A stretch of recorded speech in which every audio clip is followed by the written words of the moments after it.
Hello，大家好，歡迎大家翻到嚟翻 Part L 八字分享。今日咧想同大家講下呢個陳茵媺嘅八字喎。咁因為咧我都喺網上面咧就睇到一啲報道啦，咁就話咧其實阿陳豪咧同埋陳茵媺咧都結咗婚12年噶啦。咁但係咧佢哋好似最近咧有唔止一個 source 咧就話咧阿陳豪咧最近咧就係壓力好大啦，咁同埋咧就捱得好殘啦，就好似好辛苦咁樣啦。咁跟住咧就難免咧係講到咧點解會咁重嘅壓力咧？咁一來佢嘅咖啡店生意唔好啦，咁跟住佢就要頻頻去拍戲啊，接廣告啊，各樣嘅嘢去幫補呢個生計啦。咁亦都係講到咧陳茵媺咧就因為咧都係原來係好大使嘅，咁就食嘅嘢啊、用嘅嘢啊，同埋佢仔女嘅教育啊，樣樣嘢都要最好啦。直頭係好似係一啲闊太級別啦。咁所以咧就令到阿陳豪咧咁辛苦啦，咁樣呢樣嘢咧就即係挑起咗我興趣啦。咁所以咧我就喺維基嗰度咧就係揾到阿陳茵媺嗰個生日咧就嚟睇咗個三柱嘅。以下咧我哋見到咧呢一個咧就係陳茵媺嘅三柱啦。咁就係辛酉年、辛卯月啦、己酉日嘅。咁時辰我哋唔知啦，咁但係我估啦吓，我估咧會係一個庚午時都有啲機會嘅。咁點解會咁樣估咧？咁都會一陣間講到啦。咁但係我哋都可以係睇咗佢一個三柱先嘅。嗱，咁我哋睇到咧，其實佢係己土日主啦。己土咧好多時咧都會出一啲靚仔靚女嘅，大家都可以留意下啦。咁而且咧佢係食神相當之重嘅。佢其實呢個咧都算係一個咧食神制煞嘅格局嚟㗎。咁佢卯木七煞咧就坐咗喺呢個月支度啦。咁但係呢一個食神制煞咧，就制得嚟咧係有啲太過，因為咧你會睇到咧呢一點卯木咧，雖然佢其實咧坐月支咧係喺呢一個成個原局裏面咧嗰個力量最強嘅一個位置嚟嘅，咁但係你會睇到咧，其實金係克木噶嘛，食傷係會制官殺噶嘛，而呢個卯木咧就係俾兩粒酉金去夾住嚟到沖克啦，卯酉沖，卯酉沖，而跟住咧其實佢上面咧。又有呢個辛金咧嚟到克呢個卯木，即係咧佢係其實咧俾呢啲金咧係圍住晒嚟到克嘅呢個卯木。其實我哋就會睇到咧，呢一個女命嚟到講咧，如果係做佢嗰個老公嘅話咧，其實就會係相當辛苦嘅。所以點解咧？有時我哋會睇一啲女命分配嘅時候咧，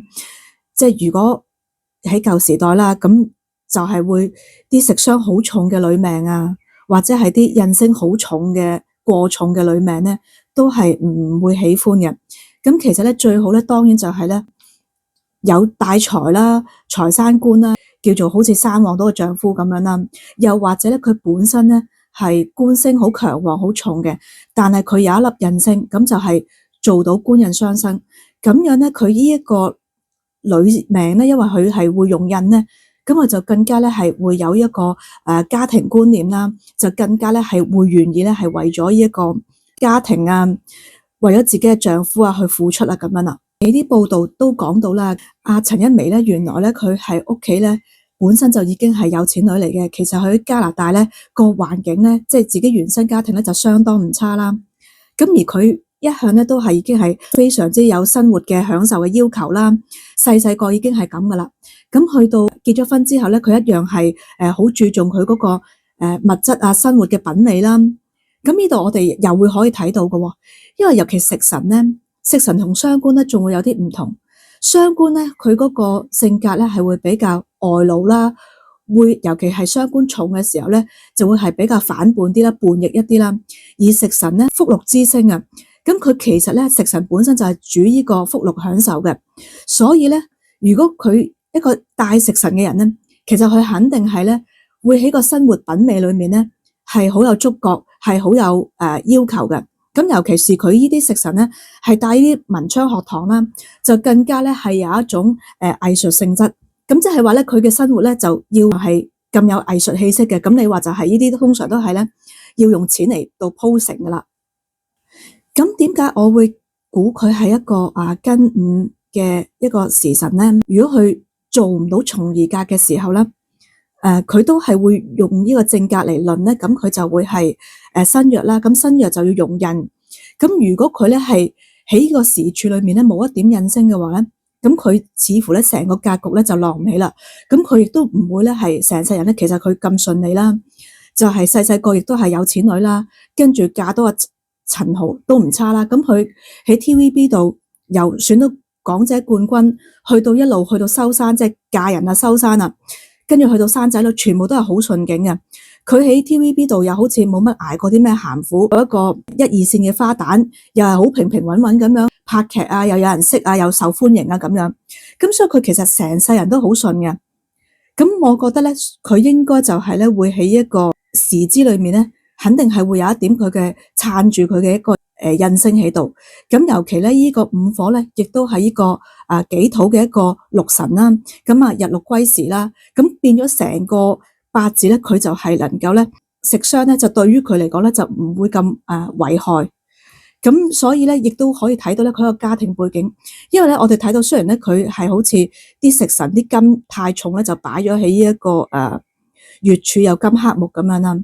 但係咧因為佢係有個印星喺度咧，印星係代表家庭啊嘛，咁所以咧代表咧家庭咧係 support 到佢嘅。如果佢依度有一粒印星係坐喺日祿歸時嘅位置，而係有佢印星嘅話咧，咁即係話佢嘅家庭咧係 support 到佢嘅。而佢點解會係家庭環境係 OK 有錢咧？咁因為佢早年咧，其實佢一上運咧就行一個壬辰啦，跟住癸巳，呢啲咧係財星透干嘅大運，咁就食神生財，咁即係咧旺富嚇，旺富嘅時候，咁你通常家庭裏面都係個爸爸就係主要係會出去揾錢嗰個啦，咁佢旺富嘅，所以話屋企有錢咯。咁但係旺富得嚟咧，佢好彩就係又有印星係喺個時支度，即係有日印星全局有一點印星撐住佢，咁所以咧佢就係咧能夠係 support 到佢咧，就唔會話咧係去到一個好差嘅境地，或者係咧如果佢依點印星都冇埋咧，佢就係滿盤食傷咧，又做唔到一啲特別格局咧，咁佢就會係咧可能係貪威識食啊嗰啲就唔係好好噶啦。點解會都係用翻佢正格去論咧？因為佢其實咧由92年開始佢就行一個癸巳嘛。咁跟住就甲午，跟住咧就係乙未，就係呢30年由11、21、31呢30年嘅大運咧，其實就係佢一路順境嘅大運嚟嘅。由佢甲午大運選港姐喺個大運裏面嘅丙戌年啊，嗱，所以佢就係咁樣啦。午戌半會火局啦，咁天干咧有印星透干，咁就係咧官印相生，得到呢個明星，呢個甲木嘅官星，呢個明星咧，佢就係得到呢個港姐冠軍。然之後咧去到呢一個咧乙未大運，咁呢個未土咧亦都係佢嘅比肩啦，咁卯未相合，呢一個咧都係木庫嚟嘅，咁同埋咧午未又合呢一個未土大煞啦，又合呢一個紅鸞桃花，呢個午火下面帶呢個紅鸞桃花啦，佢都係有啲演藝嘅天分啦，因為佢呢個時支嘅午火咧都係帶呢個紅鸞桃花星嘅。咁佢喺呢一個乙未大運裏面嘅癸巳年咧就係結婚啦，咁就係咧財生煞啦，財生煞，跟住咧就係如果佢真係一個庚午時嘅話咧，咁就係巳午未咧互咗呢個火方，咁呢個火咧係佢嘅印星嘅方局嚟嘅，咁所以咧就克制到呢啲食傷，於是乎咧呢個食傷係會克殺噶嘛，咁呢啲印星咧就負責克翻呢啲食神，咁佢嗰一年咧就可以咧得到一個丈夫啦，佢就結到婚啦，加上呢一個咧天干有財生煞，咁佢呢個煞星咧就靚啦，佢個呢個煞星嘅力量咧就有喺度啦。咁然之後咧，我哋又去睇下阿陳豪咧，點解而家會話佢有一個經濟困境咧？咁原來佢就係咧，佢好似喺18年開始咧就經營呢個咖啡嘅生意啦。咁喺香港咧，嗰啲好貴嘅地段咧都有幾間鋪係賣咖啡嘅。咁但係你知啦，就係喺個疫情裏面咧，佢就係最大鑊嘅時候啦。就係咧喺20年嘅庚子啦，21年嘅辛丑咧，呢2年咧係疫情最犀利嘅時候咧。咁佢當然係咖啡店係完全冇生意啦，仲要捱貴租啦。然之後咧，佢亦都係咧拍戲嘅事業啊，或者其他啲所有嘅工作咧都係停頓。咁而佢咧就係咧陷入咗一個咧經濟嘅難關裏面啦。咁尤其是咧佢本身咧屋企咧原來真係咧嗰個開銷咧係非常之大嘅，咁咪會對佢咧會更加構成一個經濟壓力咯。咁我哋會睇到啦，點解陳浩呢2年會咁慘咧？其實喺佢老婆嗰度咧，就會睇到佢嗰個老公嗰個運勢啦。咁譬如庚子年子卯相刑，咁佢可能咧就係連嗰個夫妻感情啊，都會因為一啲錢銀啊，都會有啲拗撬啦。辛丑年啊，其實都仲係疫情緊噶嘛，咁啊同呢個大運地支丑未相沖，咁樣呢啲咁嘅衝動咧都係麻麻地嘅。咁同埋咧就係天干咧食神制殺，但係佢本身已經係食神好重啊嘛，佢本身呢個殺星已經係好受制，而喺呢個21年裏面咧，呢個辛金咧就更加咧係即係制得呢個月木七殺咧就更加緊要，於是乎咧阿陳豪咧就會更加辛苦啦。咁我哋展望咧，阿陳豪同埋陳茵媺咧，其實佢哋都結咗婚成12年嘅啦，咁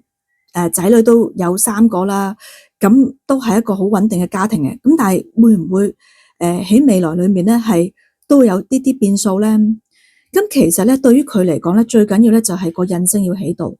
因為咧佢本身食神咁重嘅時候咧，佢係克呢個煞咁緊要咧，煞就係夫星啊嘛，咁佢一定要有印星咧去克翻呢啲食神咧，先至克煞呢個木咧，先至會係個狀態好啲。咁但係咧，其實咧，佢喺個地支度咧都係有啲隱憂，因為佢地支就係開始行呢個申酉戌金方，咁就係佢食神嘅方局，咁就係行呢個土生金，即係行呢個泄佢嘅運啦，亦都係咧克官煞克得更加犀利嘅運嚟嘅。咁如果呢個丙申申酉已經係伴回咗呢一個金方啦，嗱，佢嚟緊咧25、26、27呢啲咧火重嘅一啲流年咧係冇問題嘅，甚至乎咧係會變翻好添，因為嗰個印星咧係出翻嚟同埋有力翻。但係咧過咗呢幾年之後咧，譬如開始去到呢啲28啊土金嘅流年啊，行呢啲咧28、29、30啊，呢啲申酉戌3年嘅金方嘅流年啊，咁呢啲咧食傷方局嘅流年咧，又會對個煞星咧係辛苦啲啦。尤其是咧喺呢個29年裏面咧，佢係咧伏吟咗自己嘅日柱啊，29年係己酉，佢自己嘅日柱係己酉，咁就一定喺呢啲運裏面咧，呢啲流年裏面咧，一定係會運勢反覆啊，同埋運滯，亦都係咧叫做咧伏吟咗個夫宮啦，同埋咧又再衝多一次呢個卯木七殺，咁又係卯酉衝，咁所以咧就呢一年咧就特別要係注意一啲啦。咁其實咧，佢去到呢一個51歲開始，32年開始嘅丁酉大運咧，其實都係麻麻地啦，因為咧呢個食神咧喺地支度咧，又再克呢一個卯木七殺啦。咁而天干咧係有印星透干嘅，咁但係咧，如果佢行到去譬如32、33年咧，呢啲財星嘅，咁但係咧，其實去到佢真係譬如庚午時嘅時候咧，咁壬子年咧就會係子午衝啦，咁衝到個印星都係麻麻地啦。咁而33年咧就會天干咧就會係丁癸相衝，又係會財破印啦，就會衝到個印星啦，咁亦都係唔係太好嘅。咁而去到呢一個40年啦、41年嘅呢啲金重嘅流年咧，咁佢本身已經食傷重咧，咁如果佢再嚟呢啲金重嘅流年咧，咁對於嗰個夫星，即係對於其實咧都冇得好講，因為咧阿陳豪咧其實係大阿陳茵媺咧成10年嘅，咁啊陳豪又娶咗一個咁靚又咁好身材嘅老婆，又係港姐冠軍，咁都係冇乜好講嘅。咁佢事實上咧，阿陳茵媺亦都係好盡責咁去照顧啲仔女，咁只不過咧係大使咗少少啫。咁亦都係順帶提一提咧，譬如一啲女命，譬如如果佢咧佢係得煞星為用。以煞為呢個夫星嘅話咧，咁其實咧對於佢嚟講咧，嫁一啲咧年紀大過佢，同埋係年齡有明顯差距嘅男性咧，係反而係更加適合佢嘅。咁我哋呢一集咧就講到呢度先，我哋下次再見，拜拜。